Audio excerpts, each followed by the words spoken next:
I won't tell this story. Sorry. Hey guys.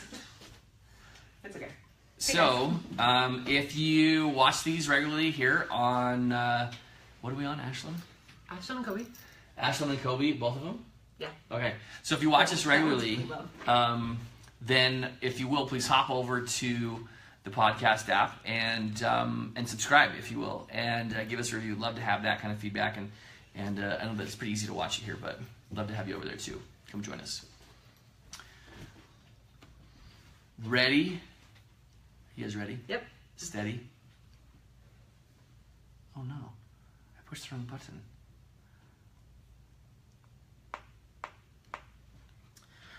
Uh-oh, I found porn on my husband's computer or phone. Not funny. Yeah. It's not funny, but it's like, It's oh yeah, this is the happening. conversation. Yeah. So what do? You know, if you find it on your spouse's computer, let's say it's the first time, and so this is out of the blue, you're not expecting it. I think, you know, some common responses to that. I think one of the first ones is denial of that it's not his, something else happened, who else was on his computer. I had one wife once say she was going to call the cops because someone must have broken into her house and gotten on her computer. Oh wow. Because of all the horrible stuff that she found. Mm-hmm. And so what do? You know, if you find that on your spouse's computer, you're going to be in some shock at first, right? Another common response is to start to just go through everything that you possibly can, and find as much as you possibly can. So, what did you do, Ashlyn? Did you? I don't know if you found it on his computer or how that went down. I know. with you guys. Is it sad I don't totally remember? I think We were talking about this the other night when we were first married. I remember, and I can visualize, like laying in bed and hearing him watching TV, and just wanting, like, suspecting something, but not wanting to know. So I just would stay in bed, and I would make up this opposite reality of who knows what he's doing, but it's probably this, and this, and this. Right. So even though your gut and your intuition was saying one thing, your denial and your protection was saying another. Yeah. Right. And so, and that's totally normal. So we talked about denial a couple weeks ago, Right. and but that what that did was prolong facing the reality of what was going on. Absolutely. Right. And so, I think one of the first things to do is check your gut. Is follow your intuition, even though it might be hard to face that reality. Is if it feels like, look, this is real, like he's been looking at porn, then don't talk yourself out of that. Okay. The next thing to do would be to. So if it's scary in the situation, do it. Like if you're saying if your gut's telling you to do something and you're really scared. Right. So do it. like maybe your gut's telling you need to confront him and ask him about it, and I would say that's the next step. And when you confront him and ask him about it, you're not looking for a yes or a no from him. You're looking to notice his reaction and his response, because chances are you'll get a lie. Chances are or you'll get a minimization, or oh my gosh, it was an accident, I didn't mean to, or I don't know who's been on the computer.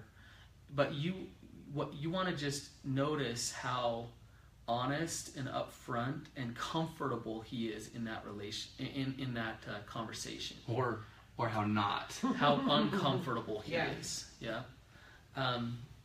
Another thing is to have your boundaries ready. And so for you to know beforehand, like, okay, if I really get the gut feeling or the sense that this is real, that he's been looking at porn, then what are you going to do for your own self-care? How are you going to take care of yourself? What are your options? Can you go sleep at your sister's house that night?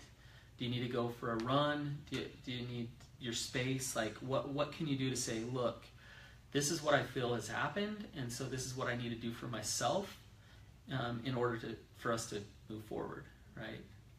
And this topic is an interesting one because putting it in context, everybody's story is a little different. What you find, it'll depend on what you do, like how extreme it is, or right? Has there been a pattern of some wives that have found porn? They actually are so grateful that they find porn, and say more about that. That's interesting. It's because there's been all these relationship issues and all this like No disconnection. Yeah, then all of a sudden it's like, oh, I mean, they can't attribute any of his behavior to they anything. they think they're crazy and they're trying to connect in the relationship and fix it, and their sex life is off and there's all this stuff going on. Then all of a sudden they figure it out and there's an answer, right? And it's a relief, but it's also a nasty, scary relief if that can actually exist, right? The next thing is for you, for her to get qualified, specialized help. That's a really key one, though, is it not? Because it's really easy to, if you haven't done, especially if you haven't done therapy before, isn't it so easy to just say, I'm just going to go see a therapist? Because I hear that from people. We did that. Yeah, and we could do a whole podcast on just this. If you just go see a therapist, that you never know what you're going to get, and that therapist could actually do a lot more damage than help. We've heard lots and of that. So you want to go get specialized help from somebody who knows what they're talking about when it comes to sex addiction. And so who would that be? I would start with looking at a CSAT, somebody who's trained. They're a certified sexual addiction therapist. That's probably your best bet. If there's not a CSAT where you live, then you want to find somebody who has a history of treating sex addiction. And you can find a lot of therapists who treat everything. And what they're doing is they're just trying to fill up their practice. So they treat depression, eating disorders, addiction. You want to find somebody who really understands sex Jack of all addiction. trades, master of none kind of a thing. But Yeah. I mean, I don't mean to disparage anybody's efforts to really help people. Yeah, help right. people, but sometimes that's not helping people to be jack of all trades. Right. No, Right. I'll give you an example. Kobe's dad, he counsels people in marriage all the time, and Because he's an LCSW license. he will reach out to Kobe or me and say, hey, I have a couple that I can't really help. Can I send them? Do you have someone? And I love that he does that. Yeah, like he's willing to He's do like, that. this is not my I don't know thing. wheelhouse. That's awesome. Yeah. So educate yourself. Like get resources and understand what your options are. It's a great thing now. Like 7 years ago, there wasn't many resources. Right. But if you find porn on your husband's computer, Google help for sex addiction, and there's all kinds of blogs. There's all kinds of resources that can give you some ideas of how to handle it and how to approach it. Now, how do you approach him? Let's talk about that, right? From the addict's perspective, I'll just tee this up and say this. Delivery? Like this is one of those things where it's like, I remember never like hiding at all costs, lying at all costs. Like the worst thing ever was to be caught, and because if I was caught, that means that they would know the truth, and I would feel like, okay, they wouldn't love me. They'll leave me. Like Ashlyn will leave me if she finds that I'm looking at porn, like for sure. And so that's part of the reason why there's such a fight, fight, flight, or freeze. It's like there's such a fight with so many addicts. It's like that means that I will be alone. I will be rejected. That's a common thing that I see all the time. Who likes getting caught, right? Yeah. From something you've been hiding for years and years Right. and years, right? It's very uncomfortable. We'll talk about triggering your shame, right? But also fear about, are you going to lose your marriage? And so it's really, really scary. Totally. Right? So if you are the betrayed and you found this, I want you to remember that the defensiveness, the fighting, the blaming, the manipulating, all that kind of stuff, depending on how they respond, that's normal, and that doesn't mean that you're at fault. And I might be jumping the gun on this, but it's like that's the last thing we want to do as addicts is to get caught. Right. But it's not helpful for the betrayed to attack, to say, gosh, I found this, you dirty, rotten, perverted scoundrel. Like, why, And so if you can try to regulate your emotions some first, then you want to bring the facts to him. And like you're saying, Kobe, he might do everything he can to avoid those facts, but just stick to the facts. Don't make assumptions. You know, a lot of times I'll hear about wives that think their husbands are horrible pedophiles because they found some porn on the computer. Yeah. It doesn't mean that. But you can stick to the facts. Look, I found this on your computer. There's an issue. We need to talk about it, right? And then you just gauge his response to that. But approach it in a very, I don't want to say loving way, because that's not. You're going to have emotions for a reason that are telling you, look, you need to communicate those emotions of fear, and maybe there's some anger there. But communicate those things in a healthy way. This is where delivery really, really matters. Yeah. Really matters. Yeah. And for me, when Ashlyn, I remember, I don't know how many times you actually caught me. I know that you did, but... and I was the bad delivery. The truth because is, it was though, like that in that moment. It's hard to... It's so hard. actually feel or to walk away and then go and feel and then come back. I was just in that moment. Right. Yeah. Right. And who's going to blame you? Who's going to? I mean, if you're the betrayed and you found this, who's going to blame you for feeling? No one's going to blame you and say you're wrong for feeling all these emotions. Right. It's just important, like you said, to like there is a better way of doing it. Delivery is a super key component of this, and that might be in some cases the difference between someone willing to say, okay, like. They've approached it in a gentle way, albeit direct. Maybe they're not like as freaked as I thought they would be. Right. So maybe this is a door open that I can actually like say, okay, I've got a problem. Right. But if they come in like swinging for the fences, again, justifiably so. But if they come in swinging for the fences and like freaking out, then it's like, oh no, this is like worst case scenario. Right. In which case they might, like me, fight or just shut down or whatever. Right. Yeah. That's hard, and I empathize in a huge way for the period like that. Like so devastating, devastating. Oh, they're in crisis mode. It's traumatic. I mean, they call it D-Day. Right? You know, they discover this thing that just blows their life up, basically. Yeah. Yeah. Another thing that may be helpful, as long as they're healthy, is reach out to other support. And I know. Like a lot of people are like, no, this is between no one can know. This is between him and I. Right. But if you did have somebody who you're really, who is very supportive, what can happen is when you go talk to your husband, he can use all kind of tactics to make you feel crazy. And if you have a friend or somebody who's a good support to say, look, stick to your guns. You know what is real. You know what your boundaries are. Be strong in that. It's really helpful to have support in that moment. So, you know, you don't want to call somebody and gossip about him and you know, passive aggressively get back at him because you're disclosing things to people to hurt him. But getting support is helpful in a moment like this. So then you can report back to them and say, hey, look, this is what I did and this is how I handled it, right? So would it be possible to say? How effective is or isn't this to say, hey, look, I have found porn on the computer. This is when it was. This is, you know, how I found it. But I want to talk about this, and if you need some time, I think that'd be a great idea. Let's talk about this like tonight. Yep. So that way. And I think we've done that in the past. Yeah, like in the middle when we were. Maybe that's the stuff I blocked out.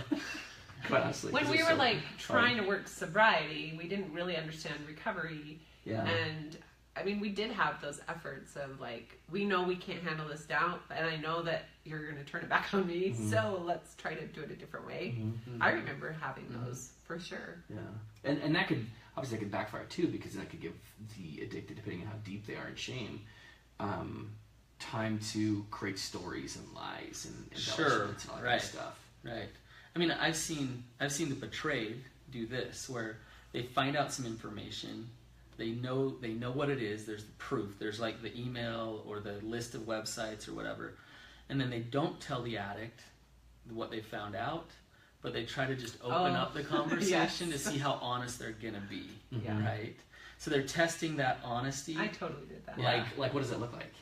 It's like No, I don't know. I'm not going to assume. I'm sure it can look in a couple different ways. Like, look, I know something. Do you want to just tell me what it is? Oh. Yeah. and you can imagine. Here is the snare and the trap. Right. Right in front of you. Yes. You're going to tell me, you're going to take a step into it. Right. And the addict is like, oh. what is right? it? Yeah. What part do you know? They know. Right. The addict knows. If that's how it's positioned, they know. Now I want to give the addict some pointers here to this. Okay. You come home, and you're caught. Right. One of the worst things you can do is straight up lie. That's not very helpful. Yeah. Own it. Yeah. Don't trickle it out. And what I mean by that is, don't just. Okay, she brings up one thing, and you think you can just tell her just enough that she's going to get off your back. Yeah. But then there's like all this other stuff that she may or may not know. Yeah. But you're just trying to get her off your back. Yeah. You're going to look really bad, and she's not going to be able to trust you. Yeah. And if she finds out more that you hadn't told her, and this leads to another discussion, which I think we should do another whole episode on disclosure. Yeah, yes, absolutely. layered disclosure. Yeah, layered disclosure. Ugh. So own it. Own it. Look her in the eye. Apologize. Give her space. Let her have. And most guys won't do this, but let her have her space to take care of herself, to have her boundaries. Mm-hmm. If you need to go sleep in your parents' basement that night, do it. Mm-hmm. Her world has just crashed down, and it's not about you now. And even though you're reeling in your shame and you're scared and you're sad, you need to just back off and let her process. Yeah. Okay.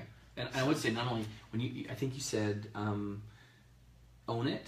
I think is what you said. Mm-hmm. So I'd also say, to elaborate on that, what own it might also mean, but you might not realize this if you're the addicted listening to this, is don't blame.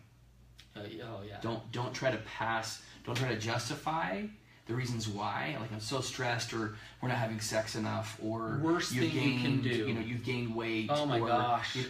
There isn't. And having been the addict for 31 years, I promise you, if you're listening to this, there isn't a reason under the heavens that justifies that kind of betrayal. I did this because of you is the worst. Just stick with I did this. Yeah, exactly. Yeah, just leave it at that. Right? Just own it, because in truth, what this is, if you're listening to this and you have been caught, but really, even if you haven't yet, but you're waiting, right? You're waiting. You're yeah, probably exactly. not listening then. This is really an opportunity to say, to put it out there. It's scary to say, yes, this is deeper than you know, or this has been a problem for a long time, but it's an opportunity to get it out and to live in, albeit the uncomfortable truth, but to live with the eventual peace of mind that you are in truth. Yes. That there aren't any secrets anymore. And I know how decaying and how damaging and how alone it is to keep secrets in the dark closet. Mm-hmm. And so once you open the door and you just say, yes, I've got an issue, I've got a problem, and I probably do need help. That opens the door in a huge way. This is a great point, Kobe. So it's much better if you went and approached your wife and talked to her about your problem than her catching you. Totally. Oh, yeah. And so ideally, and if you sit her down and say, look, I got a problem and I need to address it, and you're going to maintain some level of trust in the relationship. Yeah. Her catching you is not the best case scenario. There was some statistic that I think that you found, Ashlyn, that talked about the voluntary disclosure versus getting caught, and what the eventual outcome was of relationships staying together for those that voluntarily disclosed versus those that were caught. Just from my experience, it's huge, because what it's showing is the guy is internally motivated to make things right, and so he's not being whipped into recovery by getting caught and then, oh my gosh, my wife's going to leave me. He's saying, this is on me. I need to face this. I'm going to deal with it. Mm-hmm. And it really it supports trust and safety in the relationship. Mm-hmm. So it's huge. Yeah.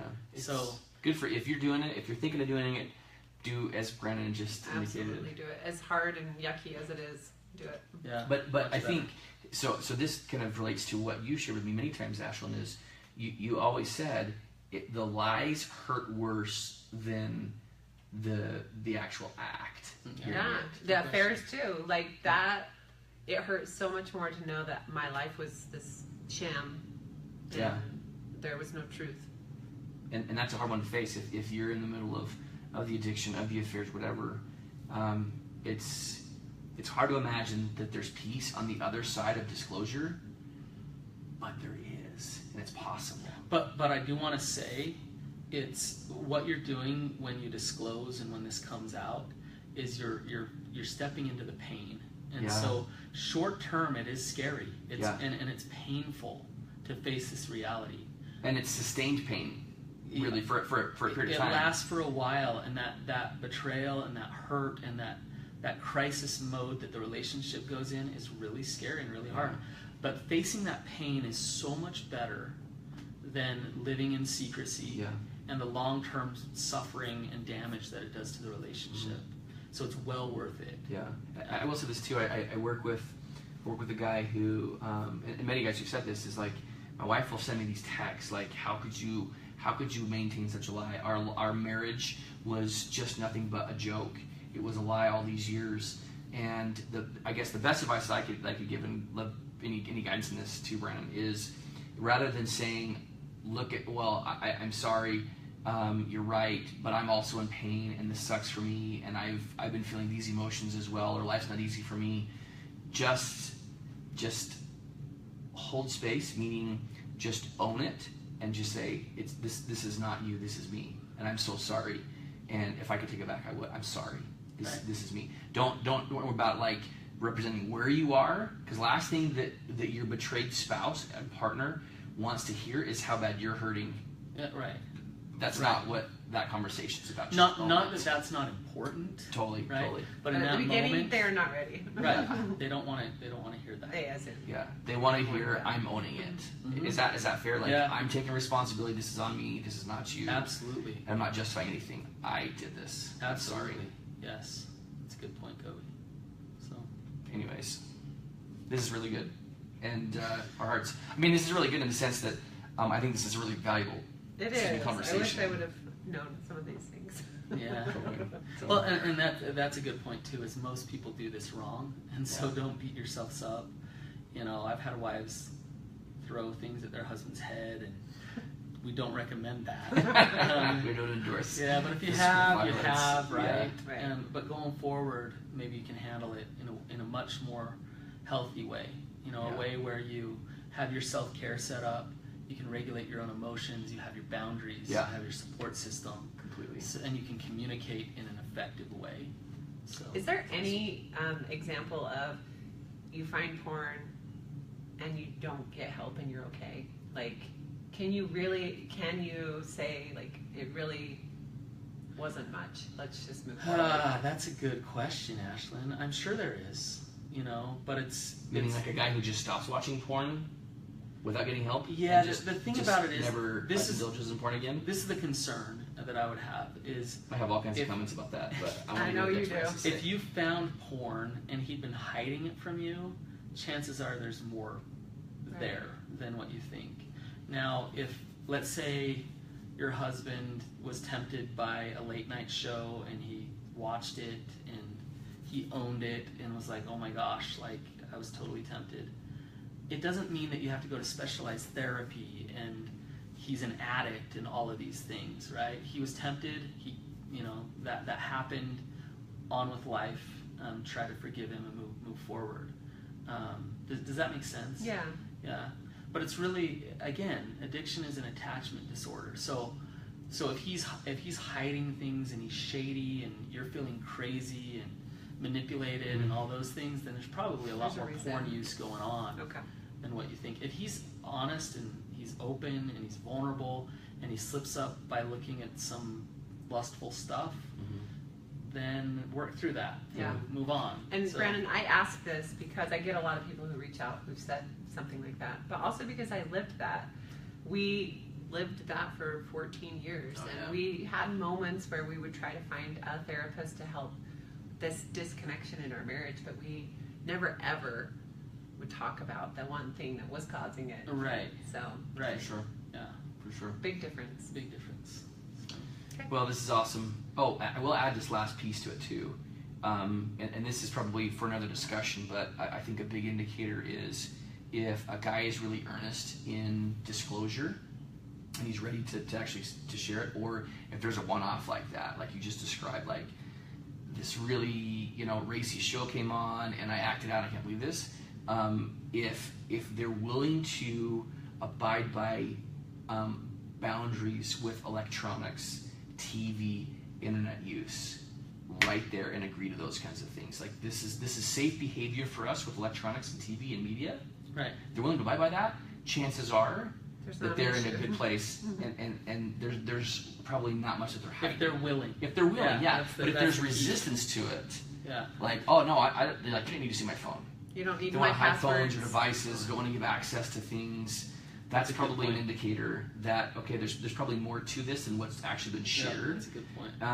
In which case, find a CSAT, have a Yeah. discussion because they're just not there yet. Yep. Yep. Yeah, that's a good point, Kobe. So, Okay. anyways, guys, thanks for being here. If you have not yet, please hop on to the podcast app and leave us a review. Love to hear from you. If you're watching us on Facebook, Instagram, please hop over there to the podcast app and leave us a review. That helps us a ton. Sign up for our workshop June 3rd. Yes. Our webinar online workshop. You don't So- have to come be with us. Come in your pajamas. Totally. Don't have to worry about a sitter. Don't have to worry about any of the logistics. You just come as you are. It'll be awesome. So, Totally. thanks, Let's guys. see you guys. Thanks for being here. I think there's one up here left. I don't remember. Is this Facebook?